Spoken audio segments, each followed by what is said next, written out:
Welcome to our Amud Yomi Shiur. We are studying Maseches Kiddushin.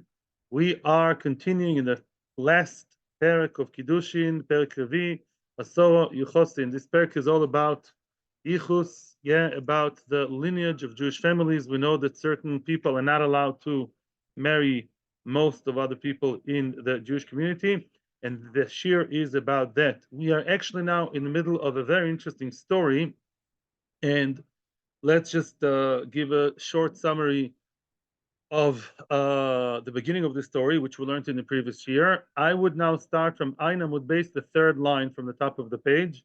Yeah, I think that's a good place to start or restart. Basically, the story, Ein Amud Beis, the third line. Basically, a synopsis of the previous events, of the previous chapters of the story is as follows. There was a Choshev Amoiro Rav Yehuda. Rav Yehuda was a Talmud of Shmuel. I missed that point, by the way, yesterday. Rav Yehuda was a very famous Talmud of Shmuel. He's the one that Shmuel always called Shinina. Shmuel liked Rav Yehuda, and he always called him, you sharp one. Okay? Now, Rav Yehuda's covered was seriously slighted by another man. There was a man from Nardo who came to visit the city of Pumbedisa, where Rav Yehuda was one of the major people, and he basically insulted him, calling him names, and he spoke to his shaliach, meaning the event. Let's be exact. The first scenario, the first scene of the show is in the butcher store, in the butcher shop. Yeah, the man wanted to buy meat, and the Rav Yehuda's messengers, Rav Yehuda's servant was there, and they told the man, please wait with your meat order before the other gentleman in front of you, who happens also to be the servant of Rav Yehuda, is going to buy the meat. And then he was very upset. Why am I waiting? You know, he saw himself as royal person, by the way, as we'll see later. Why should I wait for him? And then he called Rav Yehuda a derogatory name. Rav Yehuda, the son of the gluttonous, Rav Yehuda, the son of the overeater. Yeah, so that was something very serious. And what was the punishment of that man? So originally, Rav Yehuda wanted to put him in nidui, yeah, to be menadeb. The oynesh, the punishment for mevaze, degrading a talmid chacham, is nidui. It sounds from the Gemara before. It's not so clear if he wasn't menade. I was telling you he wasn't menade. Apparently, later on, it sounds like he did give him nidu. He really excommunicated him. But then again, he said this man has another issue. That man, that mechutzef dike man, the man from the butcher store, the man from the butcher shop, yeah, that guy, he also used to call people avodim.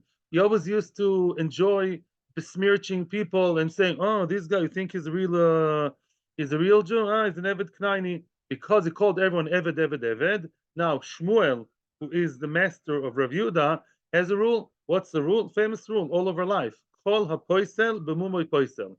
Whoever disqualifies and says somebody is this, he himself is it. But halachically, that means if somebody always goes around and says he's an Eved, he's an Eved, he's an Eved, and she's a Shifcha, and they're avodim, that it's very likely that he himself is an Eved, and it's a rule in psychology. It's called projection. Your own issues you project on other people. It happens a lot, yeah. So therefore, what? So that's what he's doing now. Rav Yehuda took that statement of Shmuel not stam as an agaritic idea, but he actually said, yes, Rav Yehuda, yeah, used this position as a poisek and said that man is an Eved. Now, what's the next story? What's the next? What happened next? Next thing, yeah, before you know, that man summoned Rav Yehuda to din. He sued Rav Yehuda. Why are you calling me an Eved? And where did he take him to? Where would he have liked him to go to din? Where did he summon him to din? By Rav Nachman. Rav Nachman was a dayan in Nardo. Now Rav Yehuda, in the current scene in the story, basically Rav Yehuda came to Rav Nachman to try and figure out things, and Rav Yehuda slowly showed Rav Nachman that he's greater than him. Rav Yehuda showed Rav Nachman again and again that he just knows the halacha more than Rav Nachman, as they were discussing, right, things. And therefore, basically, soon Rav Nachman should realize that Rav Nachman, cannot judge Rav Yehuda, right? Because Rav Yehuda is above him, he's more knowledgeable than him. The only reason why Rav Yehuda Bichlal went to Rav Nachman he continued was by the advice of another Moira who told him Rav Nachman is the son-in-law of the Beresh Galusa, of the exilarch, so you should show respect to the authority.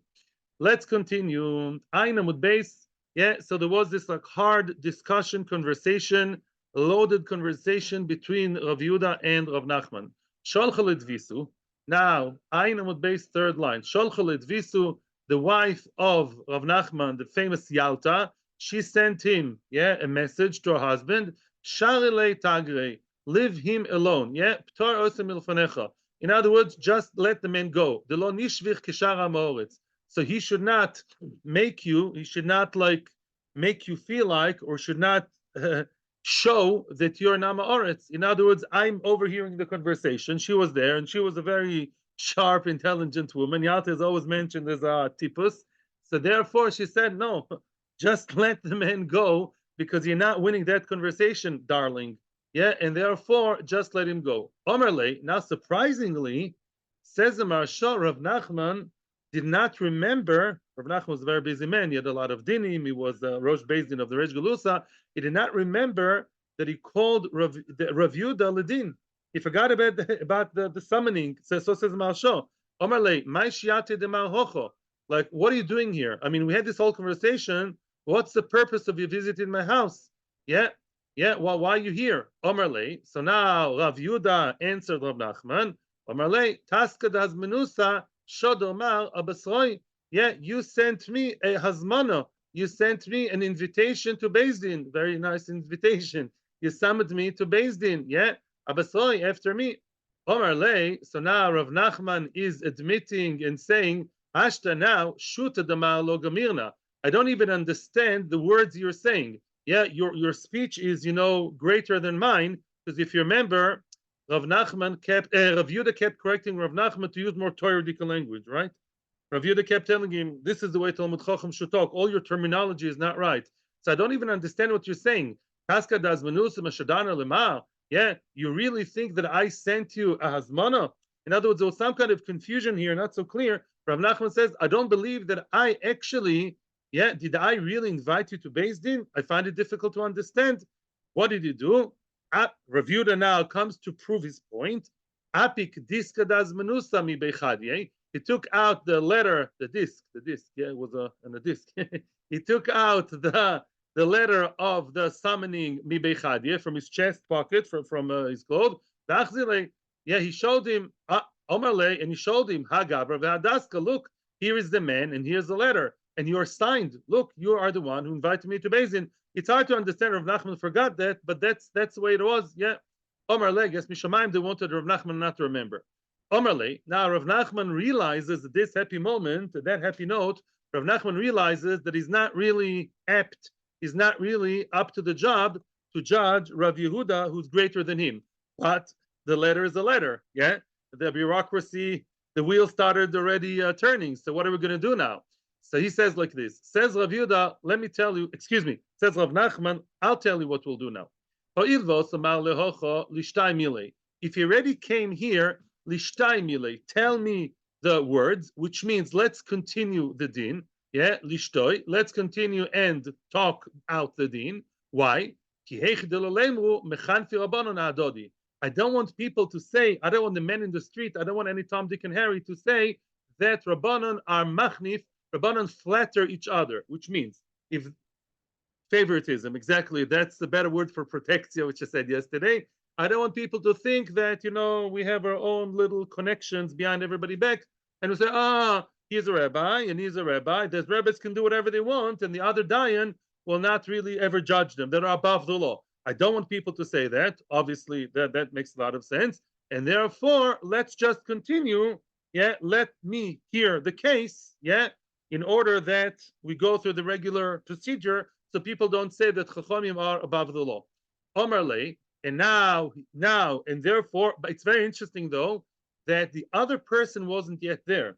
It wasn't a regular din Torah, because a regular din Torah, you're not allowed to really listen to one litigant before the other. No. Right. And he wasn't yet present. The Mechutzaf the mechutza from the butcher store wasn't yet there. I assume that is okay. It wasn't a regular din. It was more like finding out, because the one who was tovea, the one who was the plaintiff, was the bad guy, was the mechutza. So basically, what did the mechutza want? He wanted Rav Nachman to give muster to Rav Yehuda. Why did you do this to him? And that's actually what Rav Nachman is doing now. Yeah, maybe in an exterior way, but Rav Nachman is now finding out, why did you mistreat the other guy? Yeah, that's what he's doing. So now he's being Kiru, the lawyer. Rav Nachman is now coming to defend the person who's not there. I don't know if that works in Choshen Mishpat, but that's what they did over here. And anyway, it wasn't true din because he couldn't really judge him as a judge. Omerle, now Rav Nachman asks Rav Yehuda, my time is Shamte Marla Hu Gavra. Oh, so apparently, as opposed to what I told you yesterday, yeah, here I can see I was wrong. And really, why did you put him in Cherem? Meaning there was Cherem. The Gemara didn't say it so clear before. He did two things. Rav Yehuda to the Mechutzav. He excommunicated him, Cherem, and also he called him an Eved. So question number one, why did you, Shamte, why did you put the person in Cherem? And the answer was, Siel Shlicha de Rabbanon. Oh, interesting. You know why? Because he actually, the guy, the Mechutzav, he degraded and he annoyed the Shluach de Rabbanon, meaning my servant, my guy was there in the butcher store and he was bothering him. Okay, interesting. It's not the whole picture, right?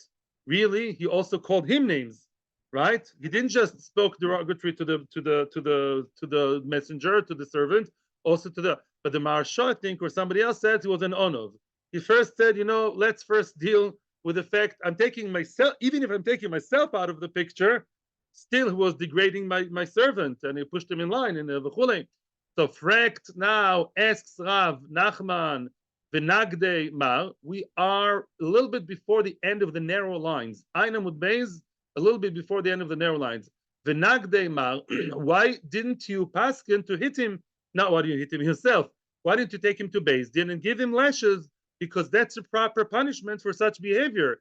The Rav mangid al man de mitzar shlucha de Rabbanon. Yeah, Rav, meaning the psak halacha of the Amoyer Rav, who lived way before that. Yeah, Rav, he used to paskin that a person with mitzar shlucha de Rabbanon, a person who refuses to basically follow the instructions of Rabbanon by degrading their messengers. A messenger from a rabbi comes from Beis Din, says, you come to Beis Din, the rabbi said you should do so and so, and I'm representing him. And you say, I don't care what you and your rabbi say. What do you say? You have to hit him. Not hit him yourself. You have to take him to Beis Din and lash him. So why didn't you lash him? Why did you put him in Cherem?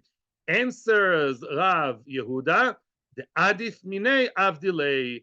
I did something even better to him. Better meaning more severe. Meaning to put in Cherem is more severe than what? Than hitting. Wow. Yes. When you get the malchus, nobody sees you. Boom, boom, boom, boom. Go home and take antibiotics or whatever, painkiller. But to be in cherem is emotionally very, very, very hard. You don't have any friends. You don't communicate with anybody. It's much worse than getting a patch on the back. Yeah. And therefore did something worse. Why did he do something worse? What gave him reshus to give him a harsher punishment? Because we know the real story. Because he wasn't only mitzar the shliach. He was also very mechutzaf to the rabbi himself. And the halacha is, that is clearly the halacha that says that the person who's mevaze a Talmid Chacham, the oine shanim is nidui. And he didn't say it outright here, Rav Yehuda, trying to take himself out of the picture, but we know the real story. The bizon wasn't just towards the shliach, it was also vis-a-vis the Talmid Chacham himself, and therefore it deserves the oinish of excommunication. Now comes the second question. My time. Now Rav Nachman, again, being the devil's advocate, Rav Nachman is now asking another question to Rav Yehuda. Why did you declare him an Eved? Why did you say that he's an Eved? What gives you the right? That man has a chazaka of what? Kosher guy. Mechutz, a terrible, bad guy, but who says he's an Eved? Why are you declaring, and labeling him as Eved? Omar le, so Rav Yehuda is defending himself, and he says, the ragil dekari inshi avdi. He's always used to, he has the bad habit of calling innocent people avdi. He's an Eved, you're an Eved, you're an Eved.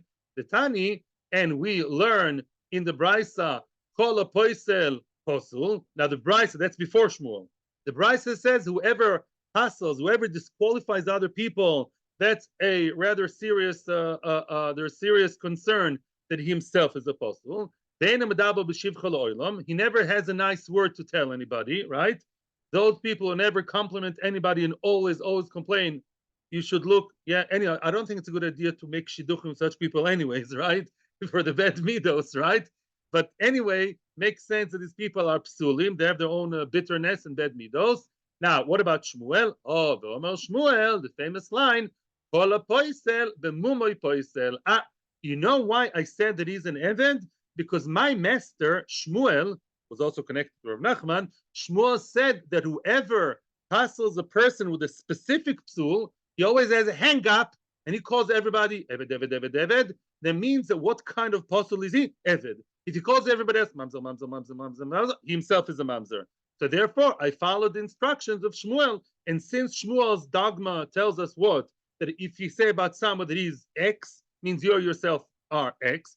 So I put two and two together. He calls everybody Avodi. Must be himself is an Eved. So I paskin that he's an Eved. Asks now Rav Nachman is not so easy here. Rav Nachman asks, is now asking, interrogating. Emadom or Shmuel, excuse me, says Rav Nachman. Although Shmuel said his concept of kol poisel b'mum poisel lemechashlei, that is to say, you should be concerned. What's concerned? If you make a shidduch, or you offer someone, you suggest someone a shidduch, and you know that that girl or boy suggested are from a family that call everybody, let's say, Givoini. He's Aaron Givoini. They themselves are Givoinim. I'm just giving an example. That's only to be concerned. Don't get near them for shidduch. But lachruzi aleimi omar, yeah. But how do you know that you took it a few steps ahead? Who says Shmuel would say that you're supposed to actually halachically declare in public that they are apostle? It's not the same thing, right?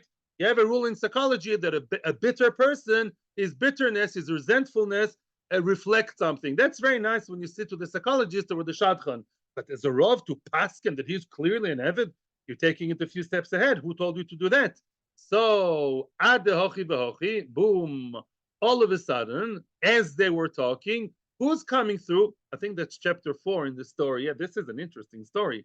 Meanwhile, ad hochi v'hochi, let's keep the round parentheses. Yeah, ad hochi v'hochi.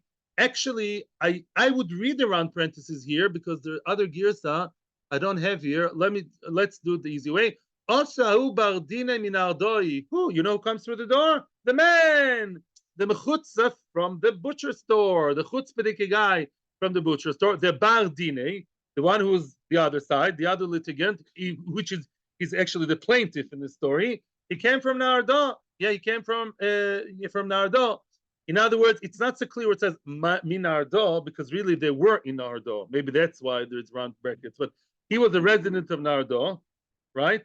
Now, Rav Yehuda was in Pumbedisa. The incident happened in Pumbedisa, but the din was in Nardo, where Rav Nachman reigned. So I'm not sure it says Nardo. Lo meshane. The main thing here is that he came.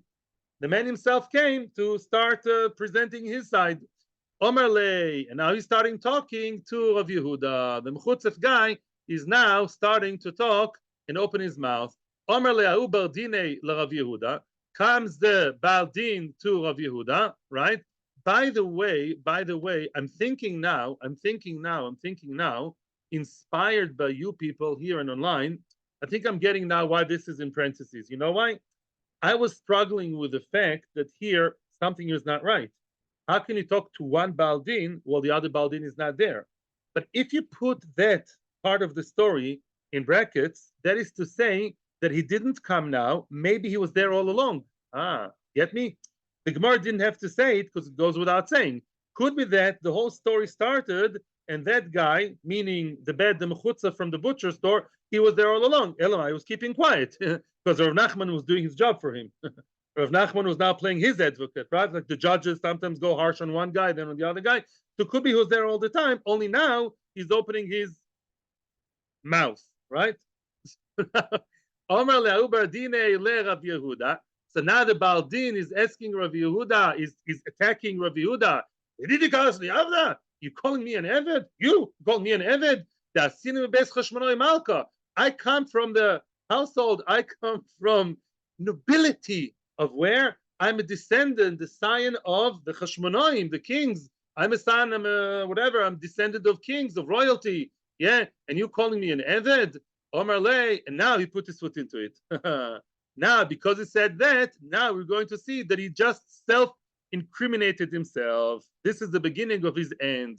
Omar Lay. So now Rav Yehuda is answering the Mechutzaf guy. Achi Omar Shmuel. Shmuel is here all the time quoted. This is what my Rabbi Shmuel says. Called the Omar Medubeis Chashmonoi Kasina. Whoever claims that he's a descendant of Beis Chashmonoi, Avdahu is really an Eved. Later on, we'll see why. It's a famous Gemara in Bava Basra that Hordus, called Herod's, right? He was an Eved. He was an Eved from Edom, right? Like an Eved Knaini status. He was an Eved of the Chashmonoim, and he killed them all.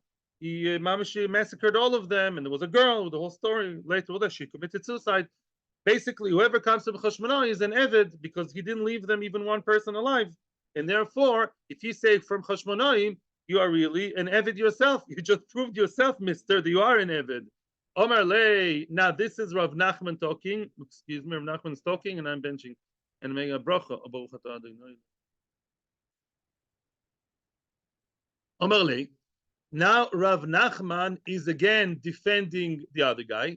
Loi Sovar Lomar. Don't you know? Don't you think? Aren't you aware of? Lehad Omar Bi'aba Omar Avuna Omar Rav. Kol Talmid Chacham Shemoira Halacha. Any Talmid Chacham that gives you Hara. What's Moira Halacha? Psak Halacha. A Talmid Chacham, Hoshen Mishpat. You're there. He gave Halacha. Uba, and he came with that. Im Koidem Maise Amora. If he quoted his Rav before the Maisa, before he passed in the Halacha, Shoimin Loi. Bimlav ain't Shoimin Loi. Let me explain. A Talmid Chacham, right? Let's say Talmid Chacham says he gave a psak. Okay, gave a psak. And after he gave a psak, he all of a sudden brings a proof from something said by his Rav, B'Shem Rabbi. He's not believed. As soon as we'll explain why. Only if there was a known halacha quoted by him, yeah, from his rabbi before the psak halacha, it was a well-known quote. Then we'll listen to him. Let me explain the story. Imagine yourself, yeah, a guy, you're in touch with a certain Rav, right? And you know what he quotes, what he doesn't quote, you know him. And all of a sudden, for the first time in your life, or anybody's life, after he gave Psak Halacha, he all of a sudden tells you, yeah, and you know what? I'm backing by Psak Halacha by something that my rabbi said early. And nobody ever heard that statement by his rabbi. With all due respect to Talmid Chacham, it's not so credible. If it was already, why? You're trying to sustain and endorse what you said now, what you paskened, by statement nobody heard before. How come nobody heard about it before? The Ritva says in a different place, so we're not suspecting the Talmid Chacham to be a liar, but maybe not so meduyak. Maybe you have an egia. You want to quickly back yourself up and endorse yourself, yeah, cover yourself, and you say, oh, yeah, and Rav Elyashiv, my Rav Shlomo Zalman Auerbach, whoever, they said that. Less credible. If you were yesterday, last year, a month ago, you quoted, let's say, your Talmud of Rav Elyashiv, and we all know that Rav Elyashiv said it to you, and it's a well-known thing. Now you can bring it as a proof in your psak din. But if you now have a psak din and a halacha and a done deal, and for the first time you endorse that by a quote from a rabbi nobody heard before, that's not credible. And excuse me, that's what's happening right now. I never heard, because by the way, Rav Nachman was also with the Shmuel in Beis Din. You're telling me something on behalf of Shmuel, I never heard that before, right? And you're backing yourself, yeah, le'achar ma'isa. You're already paskin that this guy's an Eved, and you're backing yourself by who? By Shmuel, that says that called the Ba'is Chashmonoi Ka'avdahu.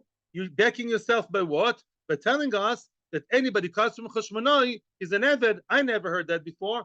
Nobody else ever heard before that Shmuel said that anybody from Beis Chashmonoi claiming to be from Chashmonoi is really an Eved. Again, there are two statements for Shmuel. Call a poisel, accept. Why did you take it to the practical level? Okay. Now the guy's putting himself in it, putting his foot in it by saying I'm from Chashmonoi. So now I have a different line of defense. He's saying the guy's from Chashmonoi, which means he's an Eved. I never heard that equation, and anybody for Chashmono is an Eved. He's saying it now after he already said the din. What's going to be good now for Rav Yehuda? If he'd be able to prove, this is a very exciting courtroom drama. If now Rav Yehuda will be able to prove that Shmuel said what he said before the Maisa, if another person would come and say, that Shmuel said what he said, that whoever is Chashmono is an Eved, he's going to get the jackpot. He's going to win his case. And listen to the tremendous Hashgacha Protis.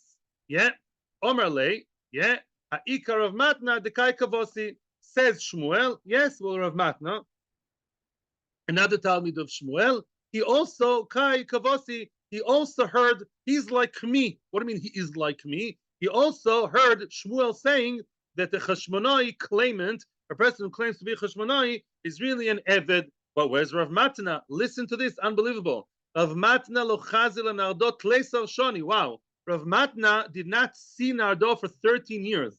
Rav Matna hasn't been to Nardo, the scene of the court. Where's this courtroom of Rav Nachman's house? In Nardo. Rav Matna, who is going to be a good witness for Shmuel, for Rav Yehuda, to quote Shmuel, to back Rav Yehuda, he hasn't been there for 13 years. Ahu yaima also. Wow. Happens to be that day he came. Wow. Bidiyuk then came Rav Matna. He didn't get SMS, didn't get emails, didn't get phone calls. No. He came there by himself. Omar, and he came to the house of Rav Nachman. Omar lei. Oh, Baruch Hashem. Now Rav Yehuda is asking Rav Matna, Dochir mar my Omar Shmuel, ki kaichada kara aguda, v'chada kara b'mabra. Do you remember what Shmuel, our master, said? And I'll remind you the very interesting position Shmuel was in when he said that halacha. He was holding one foot on the bank of the river and one foot was in the boat. He was like about to embark. Yeah, is that word? He was about to enter the boat, to embark the boat, right? And what? And one foot here, one foot there. Do you remember what Shmuel told us back then? Yes. Now, because he's not allowed to coax him, right? Regarding, do you know that Shmuel said Chashmonai is an Eved? Obviously not. Do you remember what he said when he was holding one foot here, one foot there? Omar le, yes. Oh, Rav Matna remembered what Shmuel said. Achi Omar Shmuel. That's what Shmuel, our master, said. Kol domer b'des Chashmonai malka kasina. Whoever says I'm from the royal house of Chashmonai, Avdahu. He is an Eved, says Shmuel, and I remember, and I'm endorsing you. Yeah, he said he's an Eved. Why? Why do you say that any Chashmonaim, any claim to fame Chashmonai is really an Eved? The lo ishtair minayu, because after Hordas killed all of them, lo ishtair minayu, nobody was left from them, nobody was left of that family, and la ha'ira except for one girl. He wanted to marry her, right? He wanted to marry her, and she died. The Salka Igra, she climbed on top of the roof. The Ram Yakala, she shouted and she said, "Ve'omra, kol domer b'ves Chashmonai, whoever tells you that he's from the house of Chashmonai, avdahu, he's an Eved. Why? Because I'm the last girl, I'm the last Mohican, I'm the last girl, the last descendant of the Chashmonai, and I'm about to commit suicide." Yeah, so she claimed, whoever says that is an Eved. Boom, she fell down. And now Shmuel had that tradition. And what did she do later? Noflam Igra, she fell off the roof on purpose. She jumped off the roof, the Misa, and she died. Very good. I mean, not very good. She died. Poor girl. I feel bad for her. But Lamaisa, and then what did the Hordas do? How did he lie to everybody? Remember the story? He basically preserved her in honey. You know, like some people call their wives honey, but he was serious. He married her. And whoever wanted to know where is your wife, he put her, like the communists used to do that with wax, yeah, to Lenin and Stalin, yeah. They put their body like in, and everybody couldn't see them. Some people thought they're still alive at some point. And basically with her, he put her in honey, yeah, and he preserved her, yeah, like mummified her. So she sat there in the corner, yeah, and people thought she's still alive. And he would say, "Here's my wife. She's a bit quiet today. She's a bit under the weather today." What? She didn't say a word. That's true. But some say they had relations with her after she was dead. That's machloitis. Anyway, interesting guy. In any event, the courtroom drama is getting nicer and better. That is now the climax. Baruch Hashem. So now, let's summarize. Rav Yehuda managed to prove to Rav Nachman that that man is he was right in everything he did. Why did he really say? Why did he put him in Cherem? Was Mevaza, the Rav and the Shaliach. Why did he declare him an Eved? Because he called other people Avodim, and besides that, he said he's from Chashmonaim. He said to him, Chashmonaim, we have a tradition from Shmuel that says that whoever says he's a Chashmonaim is really an Eved. So now, now it came even clearer and stronger and better. The good men are winning. The good guys are winning now. Achruz alei de avdahu. Wow. So he declared on that man that he's an Eved. If he declared that he's an Eved, and that man thought he's a royal guy, and that man, you know what, had sons, daughters, grandchildren. So now everybody in his family are considered avodim. Wow. Right? They're all avodim. And now the shame was basically revealed, right? Now everybody knows that the whole thing was a shame. They claimed that they were royal and choshuv and they were marchutzav to the chachamim. Everybody now knows that they're avodim. So what happens next? That day, many ksubas were torn in a hardo. Now this needs explanation. What do you mean that they were the ksubas were torn? So now for neshei oisa mishpacha, all the women of that family who married other people, married other guys, all of a sudden the husband wakes up in the morning, he reads the news, opens the computer online. Ooh, that family is avodim. I'm married to a shifcha, so she doesn't deserve a ksuba because she's really a shifcha. Why did they write her a ksuba? Wait a second. Frag the Malsho. What I'm going to tell you now is Malsho and something I saw B'Shem Rav Elioshiv this morning.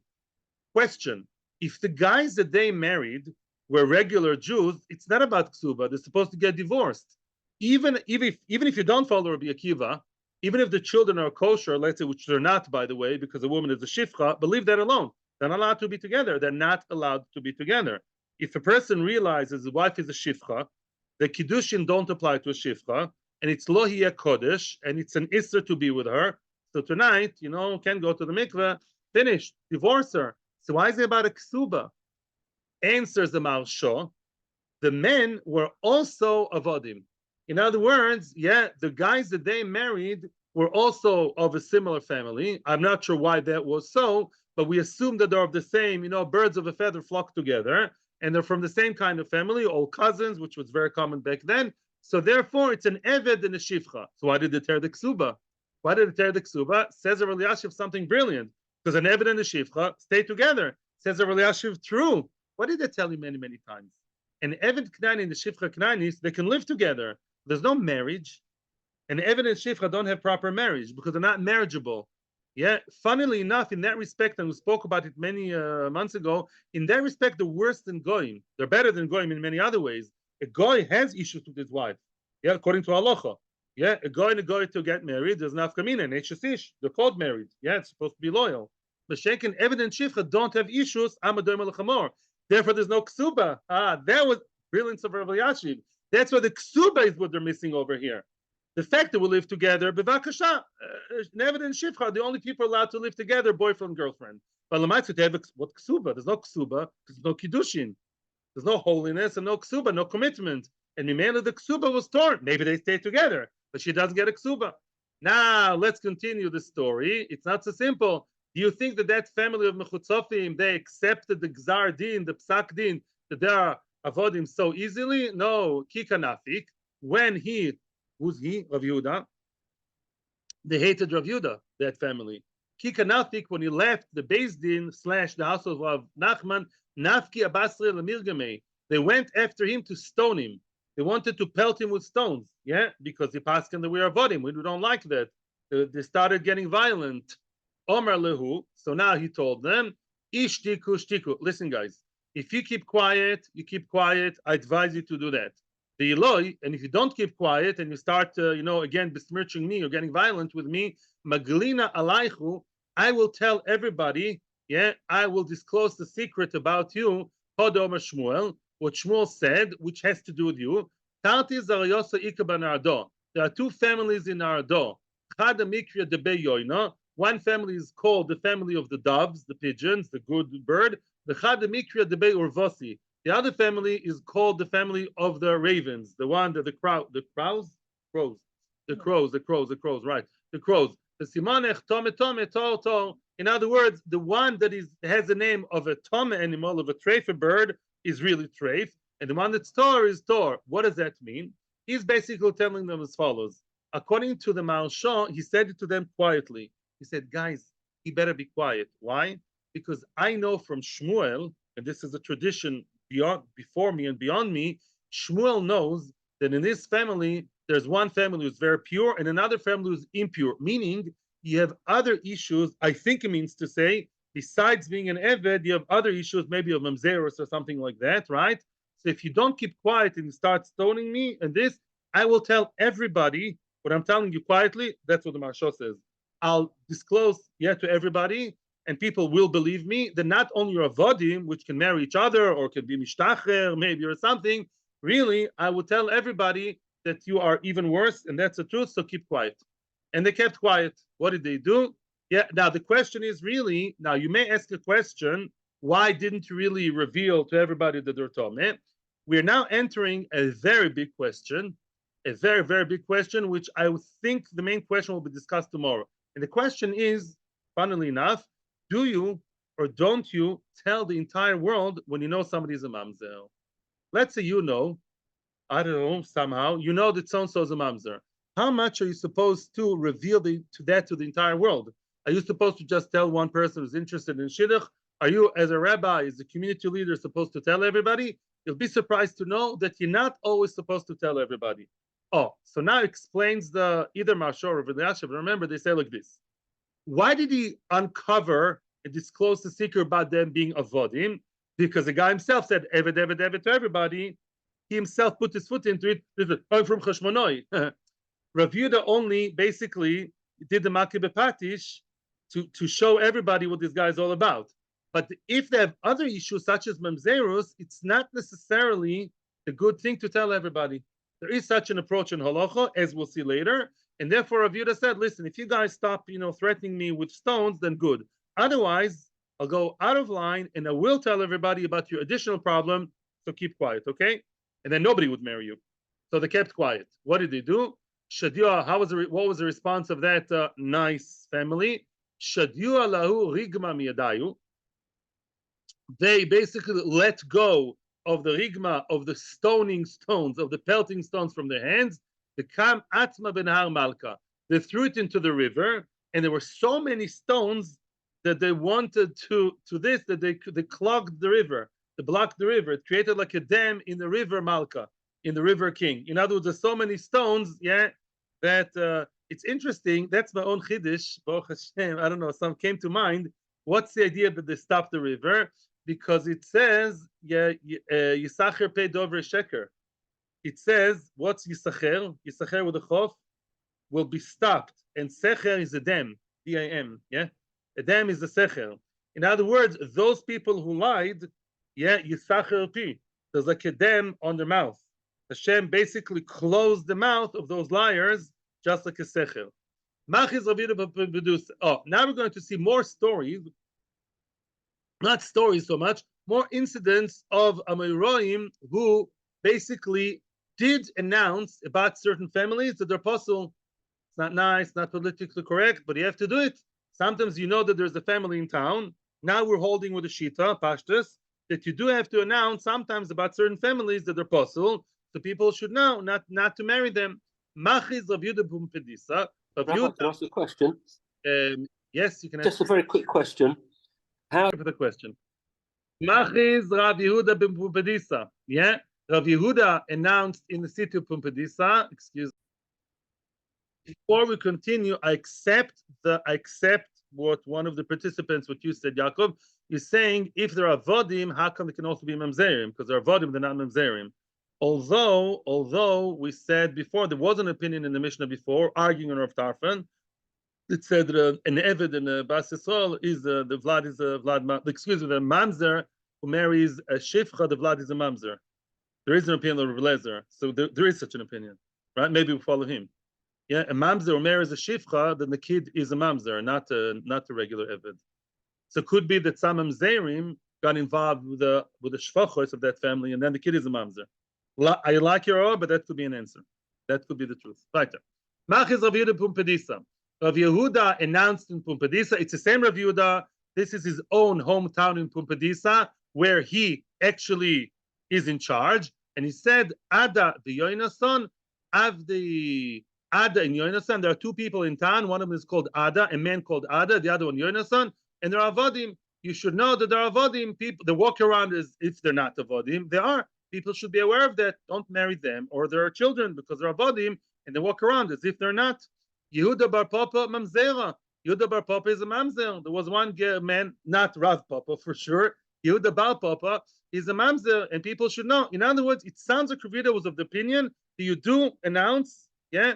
Now, there's also a difference, my friends, when you say about not announcing mamzerim. That is, if it's not well known, and the mamzer is like, let's say, second, third generation ago, and they already got mixed with everybody else, maybe then you don't say. But if it's a first generation mamzer and he's looking for shidduch, so you quickly avoid, you nip it at the bud, and you tell everyone he's a mamzer before he starts, marrying the wrong people.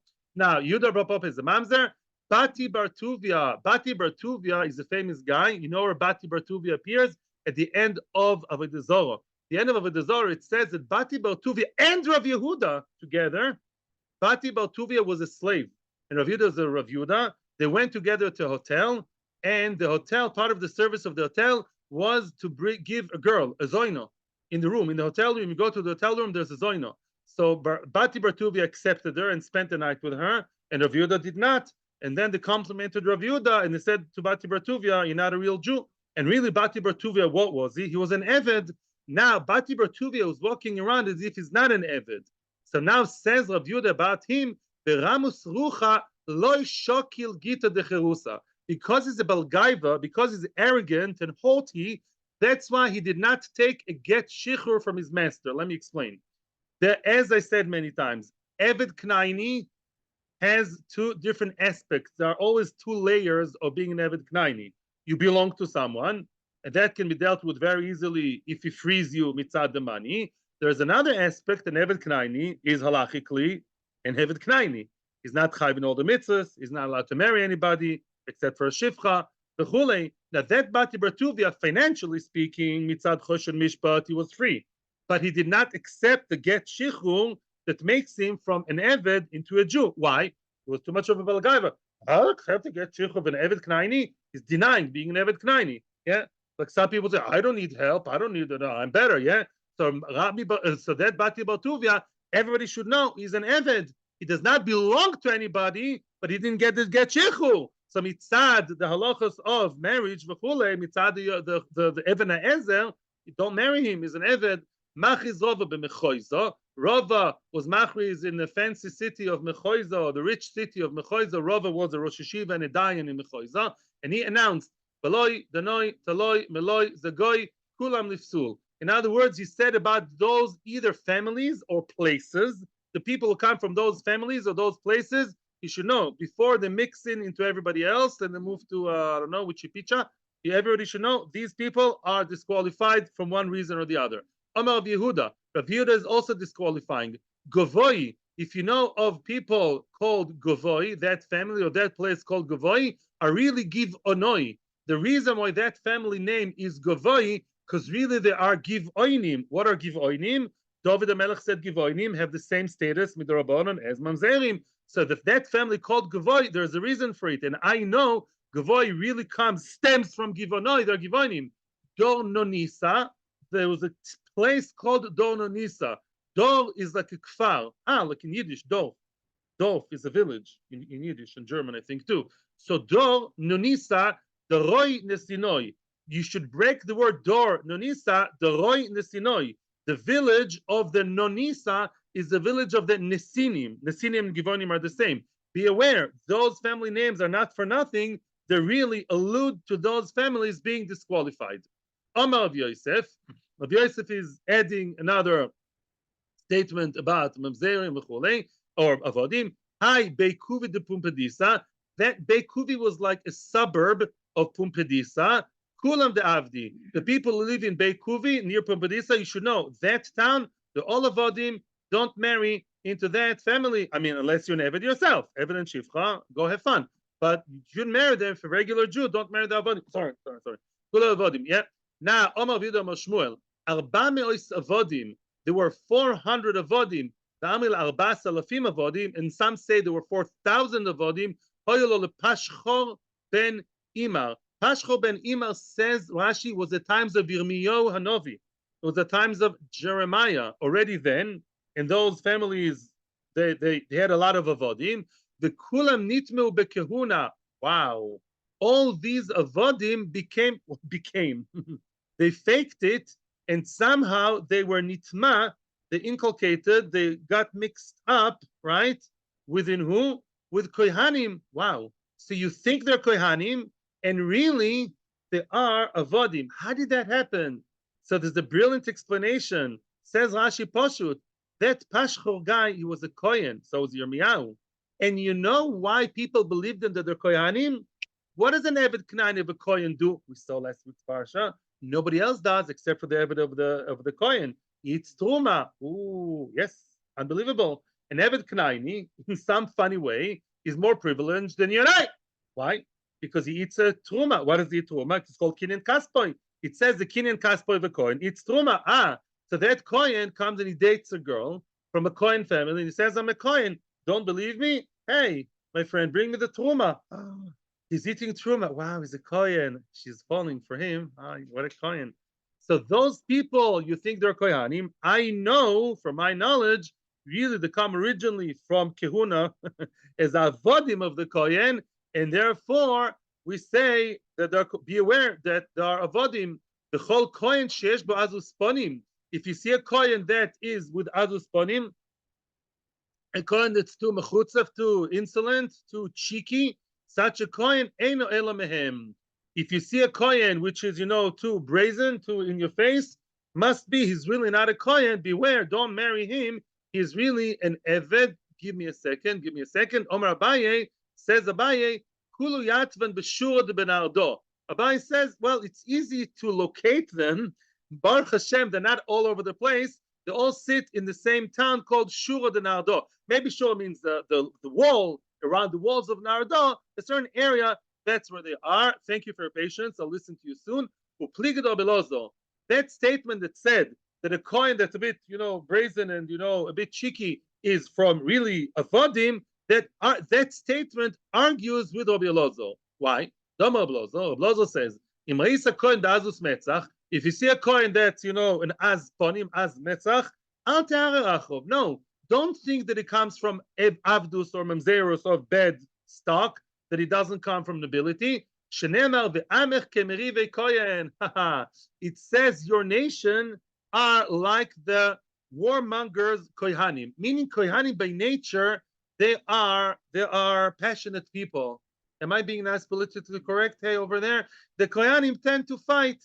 Why is that? Why do I know kohanim are such nice people? So the answer is, I don't remember who says what because there's so few sources. It's either the Marshal or Rabbi Yashiv. He says like this. He says kohanim because kohanim really deserve more respect. They're supposed to get the first aliyah and birkas hamazon, and when they don't get it, they get more upset, right? So that expectation creates sometimes, that resentfulness, and therefore don't think that the kohen who's an angry guy is a non-kohen. That's the nature of kohanim. Where does Rashi quote that sentence many times? Remember about get mekusha. The get used to be that a kohen gives a get, right? They would write the get in a very complicated way to take time, because kohanim tend to fight with the wives because they're merivim. They're both kohanim, or maybe he's a kohen. He may write the get very quickly, and then he can regret. So that's why we take it slowly when he's a kohen and you're being very patient. What is your question, Rafael?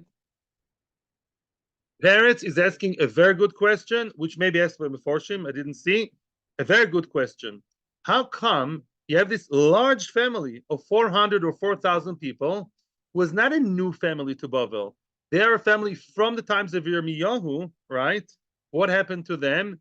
They were in Bavel, and the got mixed up with the Kohanim, right? And yet Ezra, we said, purified Bavel from all the mamzerim and all the, I guess, avodim. He basically pigeonholed each one. So how come he had such a horrible mess of 4,000 people mixed up, and they were in Bavel because they're in Ardo, right? And L'choira, he brought everyone with him. All the Kohanim or the Avodim, whoever he brought with him to Eretz Yisrael. So that's a good question. I have a few answers that I can think of. But for now, let's continue. I like the question. Let's think of answers. I'm going to look it up later and think about it and let you know tomorrow. Omar Rabbi Abin Barav Ada Omar Rav. Oh, and again, the same issue we had yesterday, but marrying the wrong woman, not because of personality, but because of yichus. Now, when I say yichus, he doesn't mean a daughter of Rosh Yeshiva. Yichus either means really lower yichus or sometimes forbidden yichus. Yeah, right? Sometimes it's forbidden yichus completely to marry mamzer, mamzeres, yeah, or sofik mamzeres. Omar Rabbi Abin Barav Ada Omar Rav. A man who marries a woman who's not Hogenes, who's not appropriate for him, it's at the status, and he doesn't marry her for good midos. Let's say it's a woman who's so-so, or for the money, for the beauty. When a Kadosh Baruch Hu is mashre shchinoso, bestows the shchina upon everybody, Hashem is always putting his shchina above us, made al kol shvatim, the end made all of. HaKadosh Baruch Hu testifies that they are his, and will not testify about him. In other words, this may be Lasid Lavoi. You know that Lasid Lavoi, HaKadosh Baruch Hu, or the Anovi, / on behalf of HaKadosh Baruch Hu, will tell us who is a good family, who's not a good family. There's actually another opinion. I'm talking now in general, yeah? So there's that moment of truth where there's a Shros Shechina on some families. That family will not get the Shros Shechina. Shneimar, it says, Shivtei Ka Edus LeIsrael. A Mosayavu Edus LeIsrael. When does the Kadosh Baruch Hu give you the edus that these are my nation, these are my people? Is shvatim shivtei. When each shevet, each family is a shevet that follows halacha and gets married according to halacha, there's a short shechina. But if they get married with questionable people, then he doesn't. Let me explain again something. You may not understand what's a chiddush. Of course, if it's a mamzer, it's a mamzer. I'll tell you what I think is a chiddush. I may be wrong, but I'm following what the Maharsha said. Yes, what we saw yesterday. Remember, we spoke about the man who marries a woman who's so-so, and Eliyahu Novi ties him, and Hashem punishes him. So the Maharsha says, what do you mean? If she's a mamzeres, Beis Din should stop it. And if she's not so meyuchas, she's not the daughter of a Rebbe, so why is it so bad? So the answer is like this. When a person marries a sofik or sfek mamzer, me'ikar din, sofik mamzer is allowed. Me'ikar din. So by the letter of the law, you may be okay. Beis Din cannot separate you from a wife as a sofik mamzeres. We'll see it later. There's a drasha, only vada, not sofik. But ben chol, ben amakoim, it's not the right thing to do. Yeah, Elionovi, a Kodesh Baruch Hu, a Shros Hashchina, that you don't get. You may be okay by the letter of the law. You met that nice girl, she's nice, she's pretty, she's frum, she's good, she's a questionable mamzeres. You may be okay in Olam Hazeh. Beis Din will not tell you no, and the rabbi will marry you. But between you and Hashem, you're not doing the right thing. You're not going to get that extra, love of Hashem to bestow His Shechina upon you. Amar Bichama bar Bichanina, I would really like to finish the Amud. Amar Bichama bar Bichanina. Shakadosh Baruch Hu mashra Shechinosoi, when Hashem is bestowing His Shechina, His holy presence upon people. Ein mashra elal mishpochas miyuchosus b'Yisrael. He only is mashra Shechina on the families. Again, miyuchosus means that we know there's no questions of mamzerus. Families that know very well they have the yichus, and nobody marries mamzer or eved or nesini or all these people or koyanim yichosim with no cholol. They get the yichus. They get the short shechina. Shenema, it says ba'esahi. On that day ba'esahi nehum Hashem, and I believe this is talking about the times of Mashiach. Ba'esahi nehum Hashem. So is the word of the Lord. I will be the God of the families of Israel. What do you mean the families of Israel? Lekol Israel lo ne'emar. It doesn't say I will be the God of each and every Jewish person. Ela lekol mishpachos. Only people who have kosher family connections, family ties. People who are halachically functional family, no mamzeres, no these, I will bestow my love upon them. Now we continue the pasuk with a different drasha. We're going to say now something about gerim. They will be my nation. Who? The Jews, the Jewish people, they'll be my nation. Those are miyuchosim. Very nice. Amar Rabba bar Avhuna. Rabba bar Avhuna is coming to explain something regarding Hashem being our God and we being His nation. Amar Rabba bar Avhuna. This is an advantage that Israel, Jews from birth, have that advantage over Gerim. What is the advantage of Yisrael over Gerim? By the Yisrael it says, I will be their God. Who starts first? I, Hashem, I'll be their God, even if they're not so good, and then they'll do tshuva. They'll be my nation. Meaning Hashem will take the first step. Times of Mashiach, Chilonim, stories, horrible situation, I will show them my love, or I'll punish them. It's also love. Yeah, I will take the first step towards the Jewish people, and then they'll hopefully wake up and smell the coffee and do tshuva and put tefillin. The prime minister put on tefillin, they told me. Very nice. Yeah, one time. He did. Netanyahu, he put on tefillin. No, there was when? A few days ago. Yeah, the Ilu Begerim. In Begerim it says, on the other hand, Begerim it's different. Steve, it says regarding the Gerim, me who's the or of the Sliboy Logeshes Elai, who's the one that his heart is Orev. Orev either means guarantee or sweet. Who's the one that his heart guarantees him to approach me? Neum Hashem. Who's the one who wants to approach me? Says Hashem. Li le'am. One second. Neum Hashem, which means Orev is liba legeshes lai Neum Hashem. That's already a pasuk of itself, which means the one who will be Orev, one who will be interested, will be guaranteeing himself to approach me. And then the next part is which means by the Gerim, obviously, Hashem does not, this is something very interesting. Hashem does not awaken the Goyim so they should become Gerim. It's the other way around. The Ger has to take the first step. The Ger has to really work hard to become a Jew. Of course, Gerim, the real Gerim, have some kind of emotional or whatever, some kind of historicals. But the first step has to come from them. It's harder for them. By the Jew, Hashem takes him, in the hand. Yeah, be my friend, says Hashem, and then the person becomes Hashem's friend. Hashem's Eved. But the Goyim, who become Gerim, they take the first step, then they become good, and then Hashem bestows the Shekhinah upon them. Oh, we'll stop here on purpose. Tomorrow, remember, tomorrow we have 4 lines from the bottom of the page of Ayin Amud Beis, right? Atzlacho Vracha, may we all be. Rabbi, can I ask a question? 1 second, Ellen. I want to hear you soon. I just want to say thank you to everybody here, everybody on Zoom, and everybody on Torah Anytime. Thank you. More and more views on Torah Anytime and on YouTube. Atzlacho Vracha to all of Klal Yisrael, Gerim included. Thank you very, very much. Yes, yeah, Gerim, that's true. That's another issue. That's true. Just as an